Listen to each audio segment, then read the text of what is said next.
Hello friends, how are all of you? Hope you are doing well.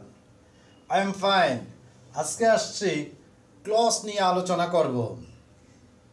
এর আগে বলেনি আমার দুইটা চ্যানেল রয়েছে, learn and enjoy English, learn and improve English. Learn and enjoy ইংলিশে লেকচারগুলো ইংলিশে রয়েছে, আর লার্ন এন্ড ইমপ্রুভ ইংলিশে লেকচারগুলো বাংলায় রয়েছে।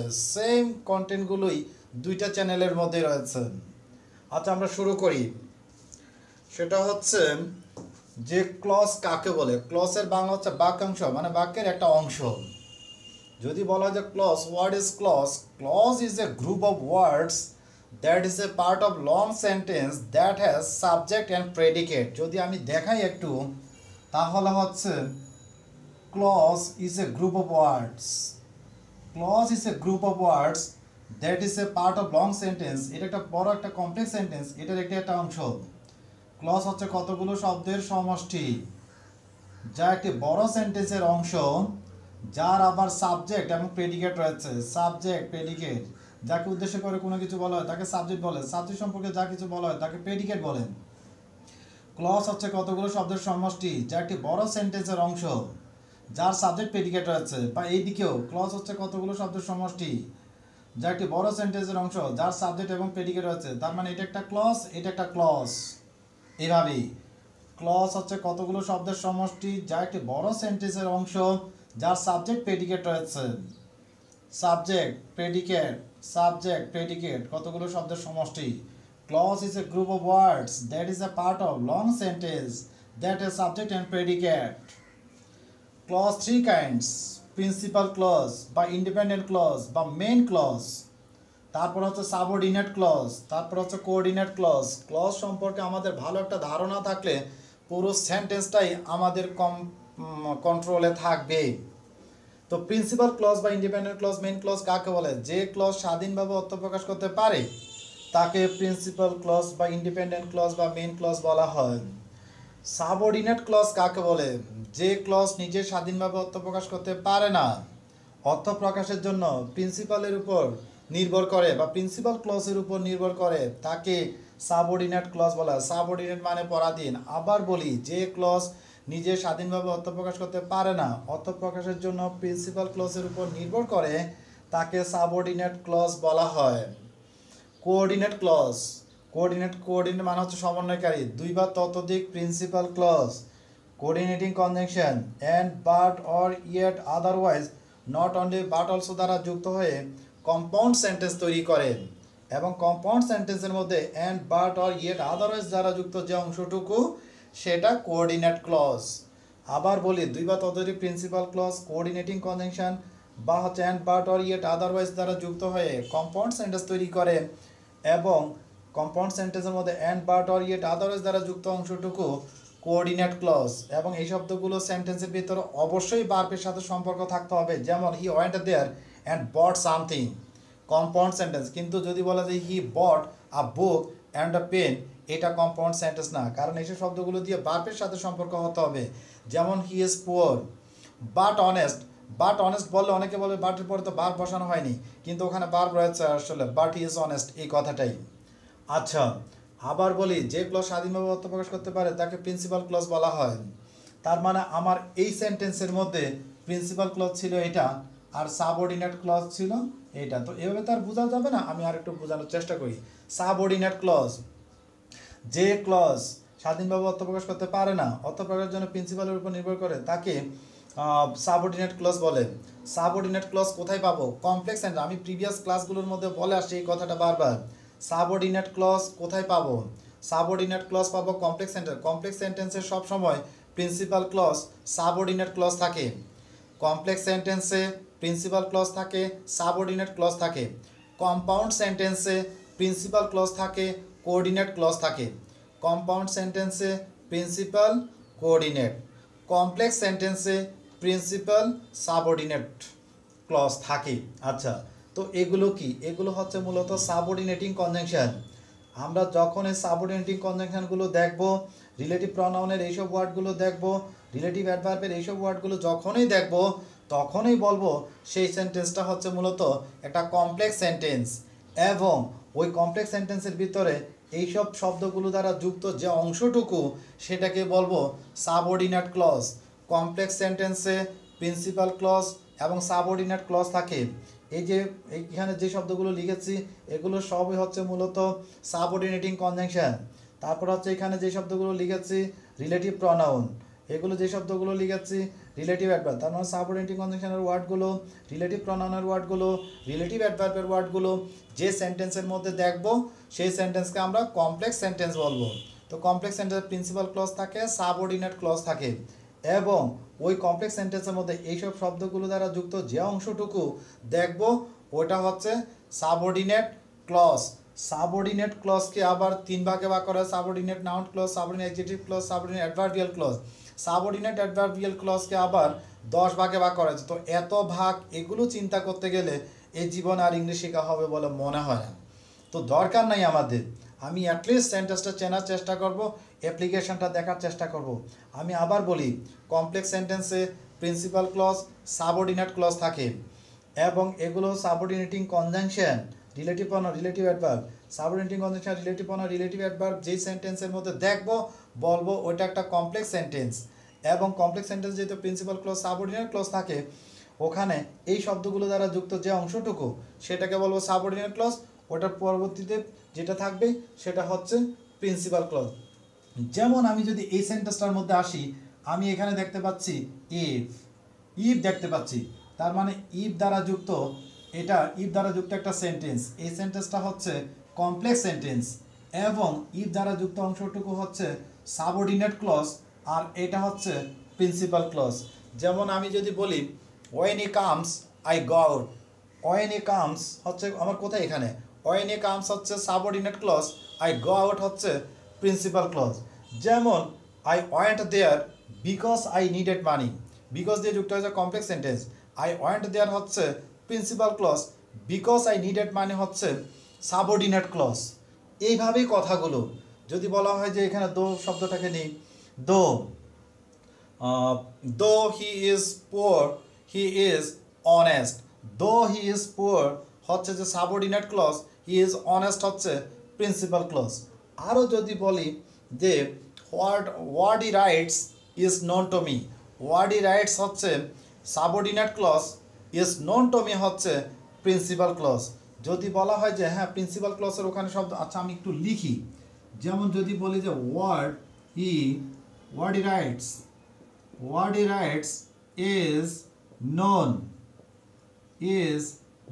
to me, what he writes is known to me, এটা হচ্ছে সাবঅর্ডিনেট ক্লজ, আর এটা হচ্ছে প্রিন্সিপাল ক্লজ। অনেকে বলবে তাহলে এখানে প্রিন্সিপাল ক্লজের সাবজেক্ট কোথায়, দেখি আমরা প্রিন্সিপাল ক্লজের সাবজেক্ট বের করতে পারি কিনা। যেমন তাহলে আমি প্রিন্সিপাল ক্লজটাকে যদি এই পাশে নিয়ে আসি, is known to me what he writes, আচ্ছা what he writes, তো আমার এখানে গ্যাপ, তাহলে এখানে কি হবে, এখানে ইট হবে, it is known to me what he writes, তার মানে এখানে ইট রয়েছে লেখা না থাকলেও। এইভাবে আমাদের একটু হিসাব করে নিতে হবে। আমি আবার বলি, যে ক্লজ স্বাধীনভাবে অর্থ প্রকাশ করতে পারে তাকে প্রিন্সিপাল ক্লজ বলে। সাবঅর্ডিনেট ক্লজ, যে ক্লজ স্বাধীনভাবে অর্থ প্রকাশ করতে পারে না, অর্থ প্রকাশের জন্য প্রিন্সিপালের উপর নির্ভর করে, তাকে সাবঅর্ডিনেট ক্লজ বলে। সাবঅর্ডিনেট ক্লজ পাওয়া যায় কোথায়, কমপ্লেক্স সেন্টেন্সের মধ্যে। কমপ্লেক্স সেন্টেন্সে প্রিন্সিপাল ক্লজ থাকে, সাবঅর্ডিনেট ক্লজ থাকে। কমপ্লেক্স সেন্টেন্সে প্রিন্সিপাল ক্লজ, সাবঅর্ডিনেট ক্লজ।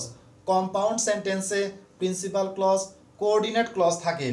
আচ্ছা, কমপ্লেক্স সেন্টেন্সে প্রিন্সিপাল ক্লজ, সাবঅর্ডিনেট ক্লজ থাকে। এগুলো সবগুলো হচ্ছে সাবঅর্ডিনেটিং কনজাংশন, আর এগুলো হচ্ছে রিলেটিভ প্রনাউন, রিলেটিভ অ্যাডভার্ব। তো subordinating conjunction, relative pronoun, relative adverb যে সেন্টেন্সের মধ্যে আমরা দেখব ওই সেন্টেন্সটা অ্যাবসলিউটলি একটা কমপ্লেক্স সেন্টেন্স। তো কমপ্লেক্স যেহেতু প্রিন্সিপাল এবং সাবঅর্ডিনেট ক্লজ অবশ্যই থাকবে, তো সেই ক্ষেত্রে এইসব শব্দগুলো দ্বারা যুক্ত যে অংশটুকু সেটা হচ্ছে সাবঅর্ডিনেট ক্লজ, এর বাইরে যেটুকু থাকবে সেটা হচ্ছে প্রিন্সিপাল ক্লজ। যেমন আমি বললাম what he writes is known to me, what he writes, what আছে কোথায়, এখানে আছে, হোয়াট হি রাইটস হচ্ছে subordinate clause, is known to me হচ্ছে প্রিন্সিপাল ক্লজ।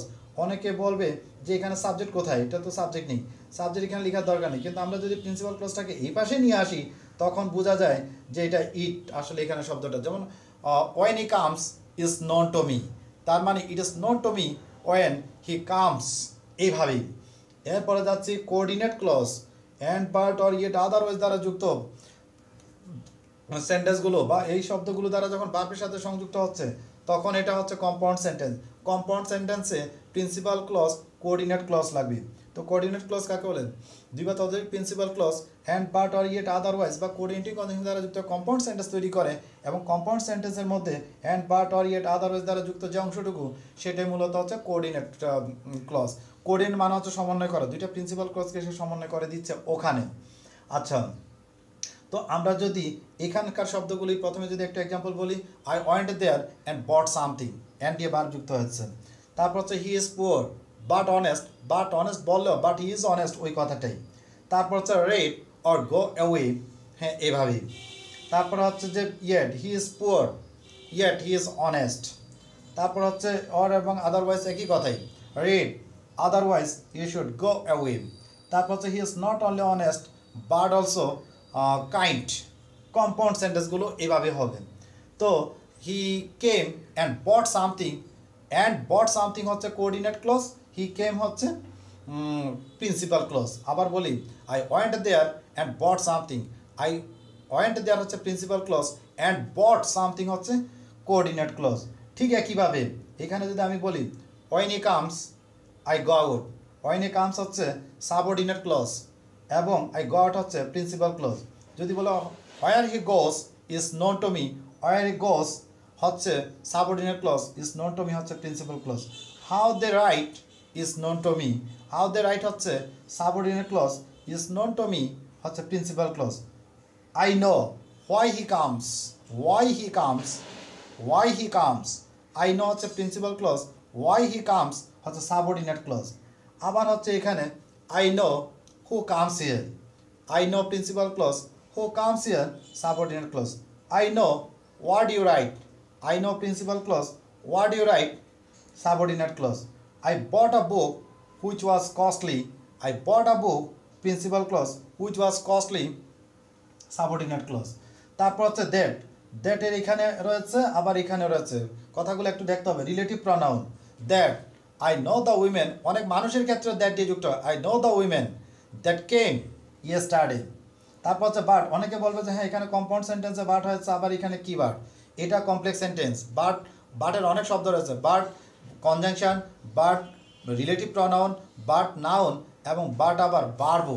যদি বলি যে এইবার he is poor but honest conjunction, এবার বলছি there is no mother but loves her child, এই বাটটা হচ্ছে রিলেটিভ প্রনাউন।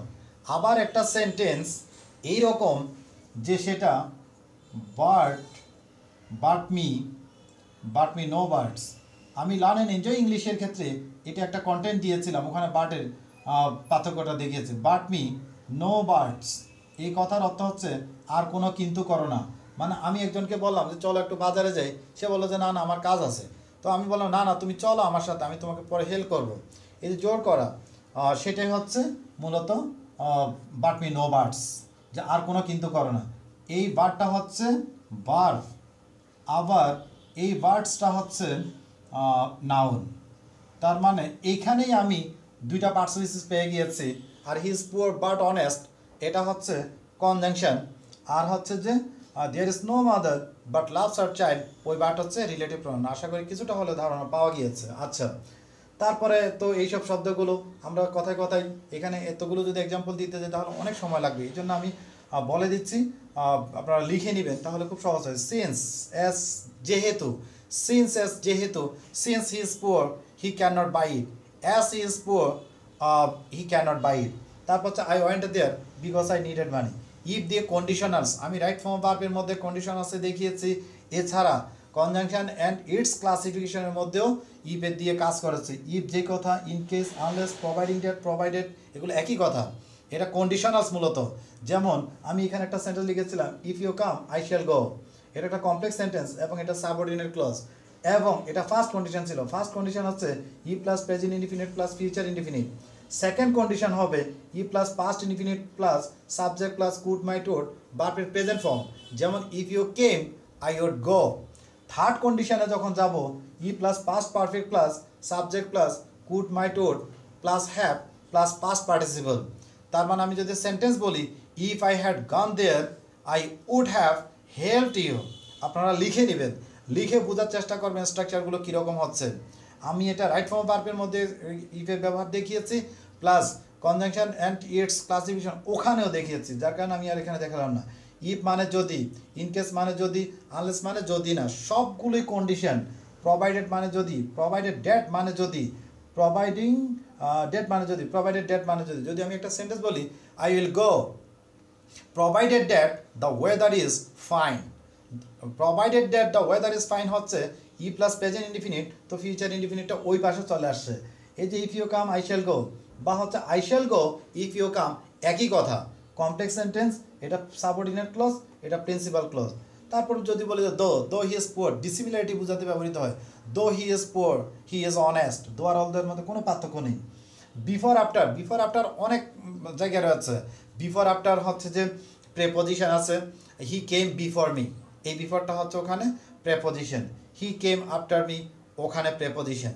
অথচ এইখানে আমাদের পাস্ট পারফেক্ট টেন্সে, past perfect continuous, future perfect continuous টেন্সের মধ্যে যে বিফোর আফটার ব্যবহৃত হচ্ছে এগুলো কিন্তু কনজাংশন, এবং এগুলো সাবঅর্ডিনেটিং কনজাংশন এবং সাবঅর্ডিনেট ক্লজ দিয়ে কাজ হচ্ছে ওখানে। যেমন আমরা যদি লিখি I had done the work before you came, I had done the work before you came, past perfect tense, এটা হচ্ছে একটা complex sentence. Before you came হচ্ছে subordinate clause, I had gone there হচ্ছে principal clause. Past perfect continuous টেন্সের কথা যদি বলি, I had been writing English before you came, I had been writing English হচ্ছে principal clause, before you came হচ্ছে subordinate clause. After দিয়ে যদি বলি, I came after you had helped, I came হচ্ছে principal clause, after you had helped হচ্ছে subordinate clause. ঠিক একইভাবে আমি যদি ফিউচার পারফেক্টে যাই, যে I shall have done the work before you come বা বিফোর ইউ উইল কাম, তার মানে হচ্ছে আমরা বুঝতে পেরেছি পাস্ট পারফেক্ট কন্টিনিউয়াস টেন্সে, ফিউচার পারফেক্ট কন্টিনিউয়াস টেন্সের মধ্যে যে বিফোর আফটার রয়েছে ওরা সবাই সাবঅর্ডিনেটিং কনজাংশন, এবং ওটা কমপ্লেক্স সেন্টেন্স, এবং বিফোর আফটার দ্বারা যুক্ত যে অংশটুকু সেটা সাবঅর্ডিনেট ক্লজ। এছাড়া as soon as he came I went out, so that I study hard, so that I can do good result. আবার হচ্ছে he is so poor that he can't buy it. লিস্টের structure এগুলো আমি বিভিন্ন জায়গার মধ্যে দেখিয়েছি, যদিও কনজাংশনের মধ্যেও। যেমন লিস্টের স্ট্রাকচারে আমরা বলি যে রান ফাস্ট, দ্রুত ধরো, lest you should miss the train, study seriously, lest study seriously, lest you should miss GPA 5। Lest মানে হচ্ছে এই আশঙ্কায় বা এই ভয়ে বা এই আতঙ্কে। যেমন দরজাটি বন্ধ করো, একটা চোর প্রবেশ করতে পারে সে ভয়ে। Close the door lest a thief should enter. যেমন বলে স্টাডি সিরিয়াসলি লেখাপড়া করো, lest you should miss GPA 5, তুমি জিপিএ 5 মিস করতে পারো সেই ভয়ে। এবং লেস্টের পরে ওইদিকে সাবজেক্টের পরে সবসময় শুড বসাতে হবে। মাইট এটাও রাইট, কিন্তু মাইট কেউ তেমন একটা লিখে না। আমি যদি আবার বলি, যেমন Rina ran fast lest she should miss the train বা বাস। আচ্ছা, তারপর হচ্ছে অ্যাজ ইফ বা অ্যাজ দো এর মধ্যে কোনো পার্থক্য নেই। যেন কল্পনার কথা, হি স্পিক্স, রাইট ফর্ম ভার্বে দেখিয়েছি, he speaks as if he were a leader. কল্পনার কথাগুলো ওয়ার হয়, যেমন আই উইশ বা unreal past, I wish I were a leader. তো he speaks as if he were a leader, to be verb ব্যবহার করলে হয়। আবার যদি মেন ভার্ব ব্যবহার করে তাহলে তো লাগবে না। হি speaks as if he became a leader, ওখানে আর দরকার নেই। তো অ্যাজ ইফ অ্যাজ দোর স্ট্রাকচারেও হচ্ছে যে বাম পাশে প্রেজেন্ট ইনডিফিনিট হলে ডান পাশে পাস্ট ইনডিফিনিট। যেমন হি speaks as it he were a leader বা হি বিকেম আ লিডার। আবার বাম পাশে পাস্ট ইনডিফিনিট হলে ডান পাশে পাস্ট পারফেক্ট। যেমন he spoke as if he had become a leader, এইভাবেই। তো এখানে আবার দ্যাট, এখানে আবার কিসের দ্যাট? এটা পজিশনের একটা দ্যাট। সেটা হচ্ছে যে I know that he is honest, I know that he is honest. তারপর হচ্ছে he said to me that he had done it, এরকমই। আমি যদি আবার এক নজর একটু বলে দিই, ক্লজ হচ্ছে কতগুলো শব্দের সমষ্টি, যা একটি বড় সেন্টেন্সের অংশ, যার সাবজেক্ট প্রেডিকেট রয়েছে। Clause 3 kinds: principal clause, subordinate clause, coordinate clause. যে ক্লজ স্বাধীনভাবে অর্থ প্রকাশ করতে পারে তাকে প্রিন্সিপাল ক্লজ বলে। যে ক্লজ স্বাধীনভাবে অর্থ প্রকাশ করতে পারে না, প্রিন্সিপাল ক্লজের উপর নির্ভর করে অর্থ প্রকাশের জন্য তাকে সাবঅর্ডিনেট ক্লজ বলে। 2 বা ততোধিক principal clause and but or yet otherwise দ্বারা যুক্ত হয়ে কম্পাউন্ড সেন্টেন্স গঠন করে এবং কম্পাউন্ড সেন্টেন্সের মধ্যে and but or yet otherwise দ্বারা যুক্ত অংশটুকু কোঅর্ডিনেট ক্লজ। কম্পাউন্ড সেন্টেন্সের মধ্যে প্রিন্সিপাল ক্লজ এবং কোঅর্ডিনেট ক্লজ থাকে এবং কম্পাউন্ড সেন্টেন্সের মধ্যে প্রিন্সিপাল ক্লজ কোঅর্ডিনেট ক্লজ থাকে এবং কম্পাউন্ড সেন্টেন্সে and but or it others দ্বারা যুক্ত যে অংশটুকু সেটা হচ্ছে কোঅর্ডিনেট ক্লজ। এছাড়া অন্যটা হচ্ছে প্রিন্সিপাল ক্লজ এবং এইসব শব্দগুলো অবশ্যই ভার্বের সাথে সম্পর্ক নিতে হবে। যেমন হি বট অ্যান্ড সল্ট সামথিং, কি এটা হচ্ছে হি বট অ্যান্ড সল্ট অ্যান্ডের পরে ওখানে ভার্ব হয়েছে, কিন্তু কেউ যদি বলে হি bought a book and a pen, এটা কোনো কম্পাউন্ড সেন্টেন্স হয়নি। আচ্ছা, তারপরে হচ্ছে যে সাবঅর্ডিনেট ক্লজ কোথায় পাওয়া যায়? কমপ্লেক্স সেন্টেন্সে প্রিন্সিপাল ক্লজ সাবঅর্ডিনেট ক্লজ পাওয়া যায়। কমপ্লেক্স সেন্টেন্সে principal clause subordinate clause, compound সেন্টেন্সে প্রিন্সিপাল ক্লজ কোঅর্ডিনেট ক্লজ। আবার বলি, কম্পাউন্ড সেন্টেন্সে principal clause coordinate clause, complex সেন্টেন্সে প্রিন্সিপাল ক্লজ সাবঅর্ডিনেট ক্লজ। আচ্ছা, তো তার মানে হচ্ছে এগুলো সব subordinating conjunction. Subordinating conjunction, relative pronoun, relative adverb, যে এই ওয়ার্ডগুলো যে সেন্টেন্সের মধ্যে পাবো অ্যাবসলিউটলি সেটা হচ্ছে কমপ্লেক্স সেন্টেন্স। কমপ্লেক্স সেন্টেন্সে প্রিন্সিপাল ক্লজ থাকে, সাবঅর্ডিনেট ক্লজ থাকে। এইসব শব্দগুলো দ্বারা যুক্ত যেই সেন্টেন্সটা সেটা হচ্ছে কমপ্লেক্স সেন্টেন্স। এইখানে বুঝতে হবে খুব ভালো মতো, আমি সেন্টেন্স এবং ক্লজ নিয়ে কথা বলছি। এইসব শব্দগুলো যেই সেন্টেন্সে পাবো সেটা কমপ্লেক্স সেন্টেন্স এবং কমপ্লেক্স সেন্টেন্সের মধ্যে এই শব্দগুলো দ্বারা যুক্ত যে অংশটুকু সেটা সাবঅর্ডিনেট ক্লজ। যেমন তাহলে ইফ, আমি ইফ দিয়ে পেয়েছি, হ্যাঁ এটা একটা কমপ্লেক্স সেন্টেন্স এবং ইফ যুক্ত যে অংশটুকু সেটা হচ্ছে সাবঅর্ডিনেট ক্লজ আর বাকিটা হচ্ছে প্রিন্সিপাল ক্লজ। ঠিক তেমনই ওয়ার্ড, এখানে রয়েছে word he writes is known to me, এটা কমপ্লেক্স সেন্টেন্স, এটা এটা সাবঅর্ডিনেট ক্লজ আর এটা হচ্ছে প্রিন্সিপাল ক্লজ। হ্যাঁ, অনেকে বলতে পারে প্রিন্সিপাল ক্লজ সাবজেক্ট কোথায়? সাবজেক্ট এখানে লেখা হয়নি, কিন্তু এটা আছে। বুঝবো কিভাবে?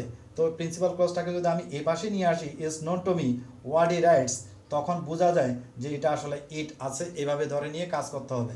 আমরা বারবার বোঝার চেষ্টা করব, এগুলো অনেক জটিল বিষয়। সেন্টেন্সের একদম টপ লেভেলে বা হাইয়েস্ট লেভেলের কতগুলো বিষয়, সিম্পল, কমপ্লেক্স, কম্পাউন্ড।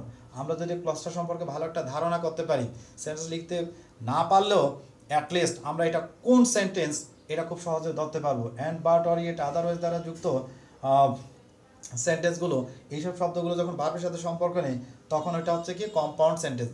কম্পাউন্ড সেন্টেন্সে প্রিন্সিপাল ক্লজ থাকে আর কোঅর্ডিনেট ক্লজ থাকে।